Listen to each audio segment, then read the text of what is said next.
शुरुआती सीन में टेरेंजियो नाम का एक आदमी ब्राजील के एयरपोर्ट में घुसता है।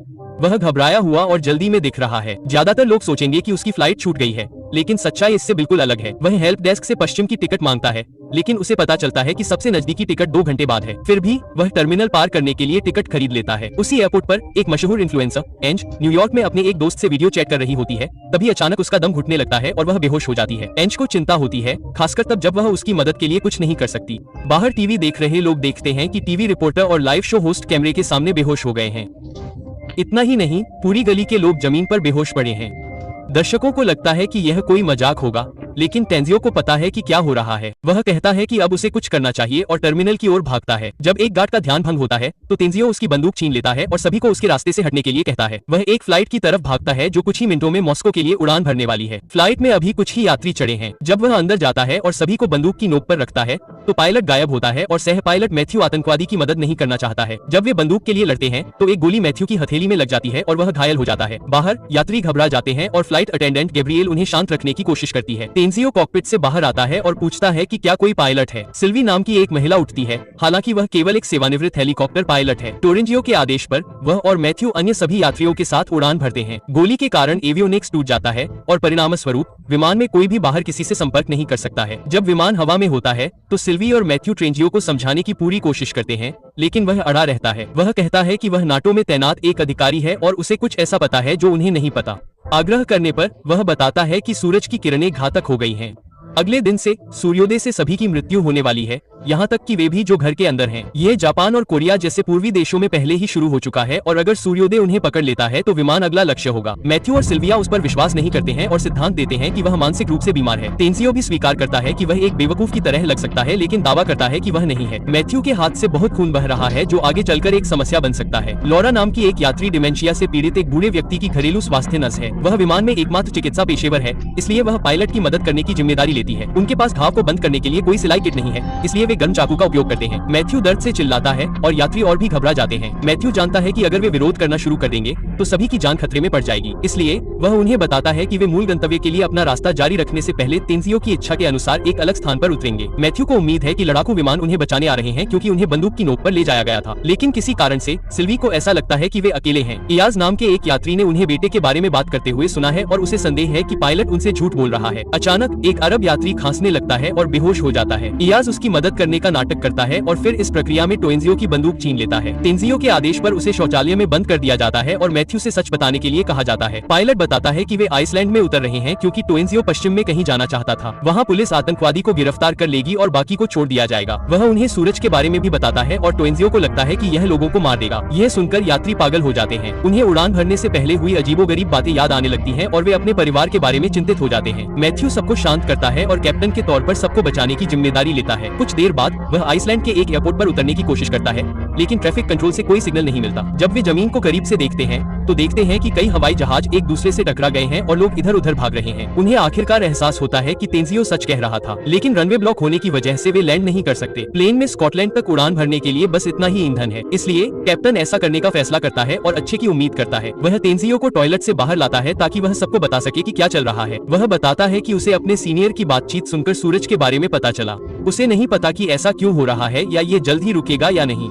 वह बस इतना जानता है कि अगर उन्हें बचना है तो उन्हें सूर्योदय से दूर उड़ना होगा। इस बीच पहले बेहोश हुआ अरब आदमी अभी भी फर्श पर पड़ा है। उसे सांस लेने में तकलीफ हो रही है और उसे कार्डियक अरेस्ट होने वाला है। अपनी आखिरी सांसों में वह कहता है कि उसने हीरे निगल लिए हैं। नर्स लॉरा उसकी गांठ से हीरे निकालने की पूरी कोशिश करती है। मेरा मतलब है उसे बचाने के लिए, लेकिन उसकी कोशिशें बेकार जाती हैं। उसी समय स्कॉटलैंड में उनकी इमरजेंसी लैंडिंग होती है, जहां मैथ्यू प्लेन को दीवार से टकराने से कुछ सेकंड पहले रोक देता है। वे बाहर जाते हैं और उनके फोन पर उनके प्रियजनों के नोटिफिकेशन आने लगते हैं। इंटरनेट पर जानलेवा धूप की खबरें भरी पड़ी हैं। आधी दुनिया मर चुकी है और आधी अपनी मौत का इंतजार कर रही है। एयरपोर्ट खाली है क्योंकि जिन्हें भागने का मौका मिला था वे भाग चुके हैं और बाकी लोग अंधेरी जगहों पर छिपे हुए हैं ताकि वे बच सकें। हालांकि खबर है कि बंकरों के अंदर भी लोग मर रहे हैं।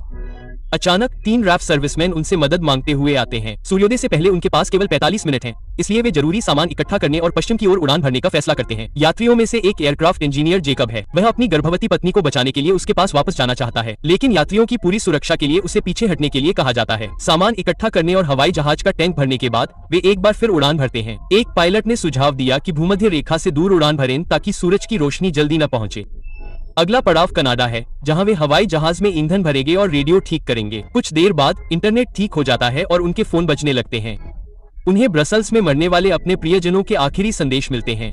फिर एक आदमी को एक लेख मिलता है जिसमें लिखा है कि आपदा का कारण सूरज का ध्रुवीकरण है। हॉस्ट नाम का एक और यात्री जलवायु विशेषज्ञ है और जानता है कि सूरज का ध्रुवीकरण क्या होता है। वह बताता है कि हर 11 साल में सूरज का चुंबकीय क्षेत्र उलट जाता है, लेकिन कोई नहीं जानता कि ऐसा क्यों होता है। दुनिया पर इसका कोई खास असर नहीं पड़ता है, इसलिए इस पर ज्यादा शोध नहीं हुआ है। हालांकि पिछले कुछ दशकों में उलटफेर की तीव्रता कम होती जा रही थी। इस वजह से हॉस्ट को लगता है कि उलटफेर दूसरी दिशा में बहुत ज्यादा हो गया है। अगर वह सच है तो जहां भी सूरज पड़ता है पृथ्वी पर गामा किरणों का विस्फोट होता है, जिससे लोग तुरंत मर रहे हैं। उनके पास इस थ्योरी को साबित करने का कोई तरीका नहीं है, क्योंकि जिन वैज्ञानिकों ने आर्टिकल छापा था वो शायद मर चुके हैं, है ना। फिर मुझे एक न्यूज रिपोर्ट मिली जिसमें कहा गया था कि जिन रैफ सर्विसमैन को उन्होंने पकड़ा था वो असल में अफगानिस्तान के आतंकवादी थे। उन्हें गिरफ्तार किया गया था और एयरपोर्ट पर वापस उनके देश लाया जा रहा था। बाहर उनमें से एक बहस में पड़ जाता है और डिमेंशिया से पीड़ित बूढ़े आदमी को धक्का दे देता है। इससे उसकी मौत हो जाती है और यात्री आतंकवादी को नापसंद करता है।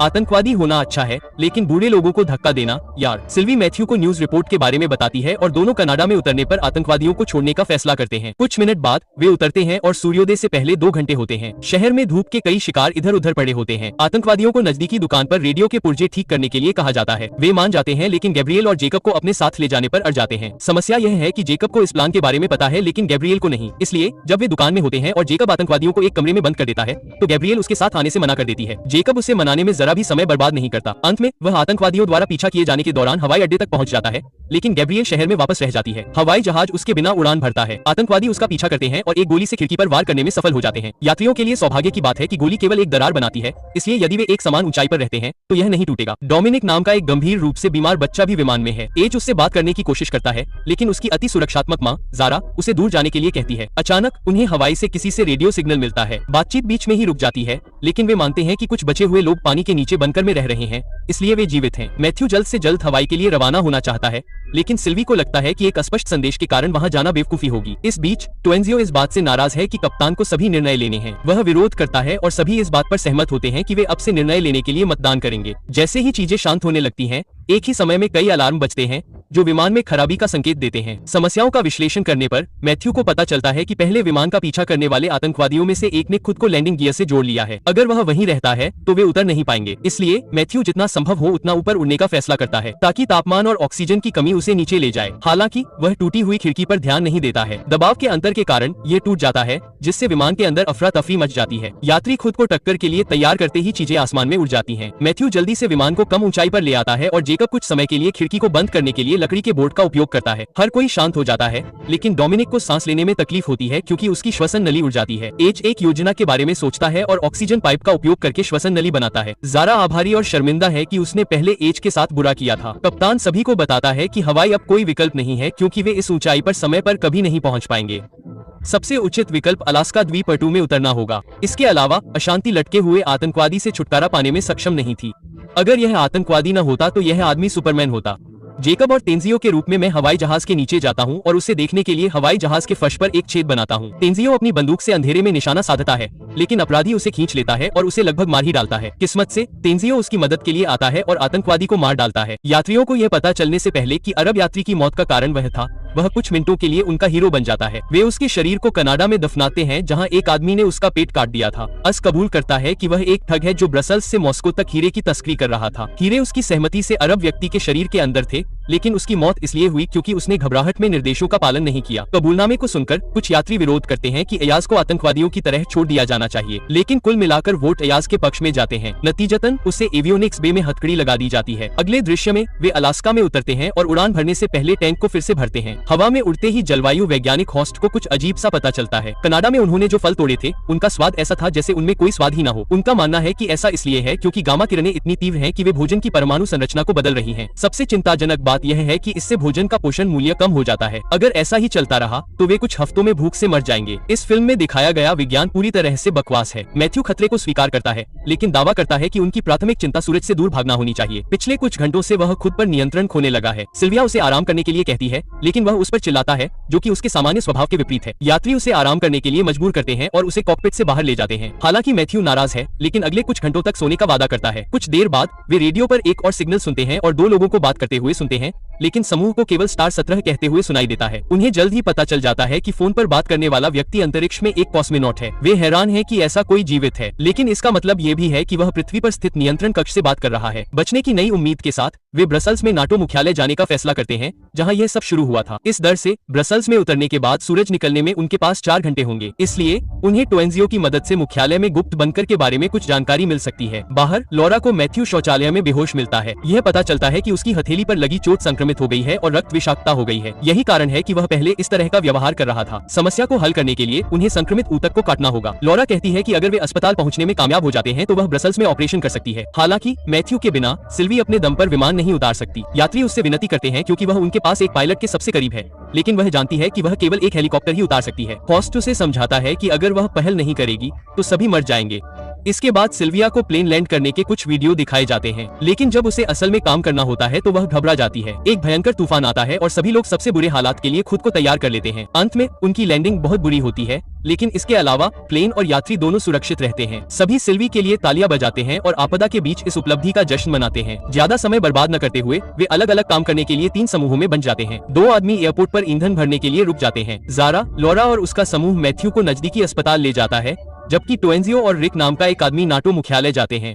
अस्पताल में उन्हें गलियारों में बहुत सारी लाशें पड़ी हुई मिलती हैं। ऐसा लगता है कि लोगों को सूर्योदय से पहले ही मौतों के बारे में बताया गया था और वे अपनी जान बचाने की कोशिश कर रहे थे। लॉरा सभी को अराजकता को नजरअंदाज करने और मैथ्यू को बचाने पर ध्यान केंद्रित करने का आदेश देती है। वहीं ज़ारा अपने बेटे और बाकी लोगों के लिए दवाइयों से अपना बैग भरती है। इस बीच नेटो मुख्यालय में टोएंजियो उन्हें कॉन्फ्रेंस रूम दिखाता है, जहाँ उसने पहली बार आपदा के बारे में सुना था। वे अपने बचे हुए समय में सभी कागजात नहीं देख सकते, इसलिए रिक ये देखने का फैसला करता है कि क्या निगरानी फुटेज में कुछ है। जब वह दूर होता है तो तेनजियो आज के तुर्की मूल का मजाक उड़ाता है और दोनों में लड़ाई हो जाती है। दुनिया के अंत में नस्लवाद जैसा कुछ नहीं है। वह गलती से वार करता है, जिससे वह बेहोश हो जाता है और बहुत खून बहता है। कहीं और रिक को अधिकारियों की एक रिकॉर्डिंग मिलती है, जिसमें वे बल्गेरिया में एक बांध के नीचे एक बंकर के बारे में बात कर रहे हैं। जगह का नाम एस्टीए 17 है, वही जगह जो उन्होंने कुछ घंटे पहले रेडियो पर सुनी थी। इससे पहले कि वह लोगों के पास वापस जाता, तेनजियो उसके पास आता है और उसे बताता है कि एजेड पहले ही जा चुका है। रिक स्क्रीन पर अस का खून से लथपथ शरीर देखता है, लेकिन बोलने से बहुत डरता है। सूर्योदय से आधे घंटे पहले सभी लोग विमान में चढ़ते हैं। मैथ्यू अपनी सबसे अच्छी स्थिति में नहीं है, लेकिन सर्जरी के बाद बेहतर महसूस करता है। तेनजियो उन सभी को बताता है जो उनसे पहले गाड़ी चलाकर गए थे,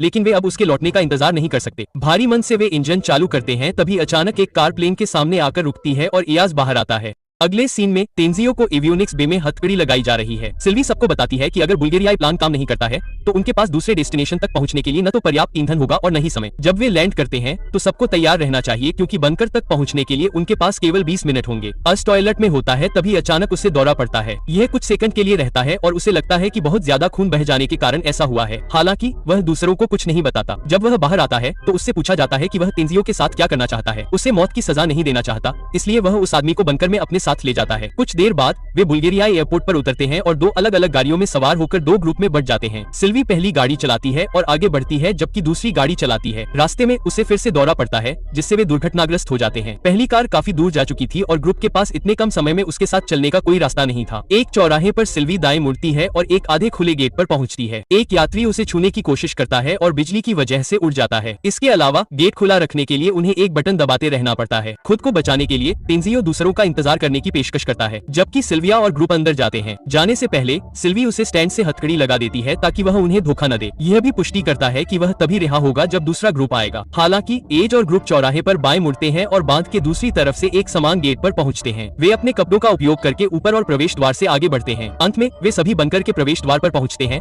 हालांकि वे अलग अलग निकास लेते थे। यात्रियों को अंततः सैन्य अधिकारी प्राप्त करते हैं, जो उनका स्वागत करते हैं और पुष्टि करते हैं कि वे यहाँ सुरक्षित हैं। तेनजियो अकेला रह जाता है, भगवान से क्षमा मांगता है। जैसे ही सूरज उगता है वह उसके सामने खड़ा हो जाता है और उससे अपना सर्वश्रेष्ठ करने के लिए कहता है। अंत में उसकी भी मौत हो जाती है। बचे हुए यात्रियों का आगे क्या होता है, ये जानने के लिए हमारे नए चैनल सीरीज रिकैप का दूसरा भाग देखें। देखने के लिए धन्यवाद।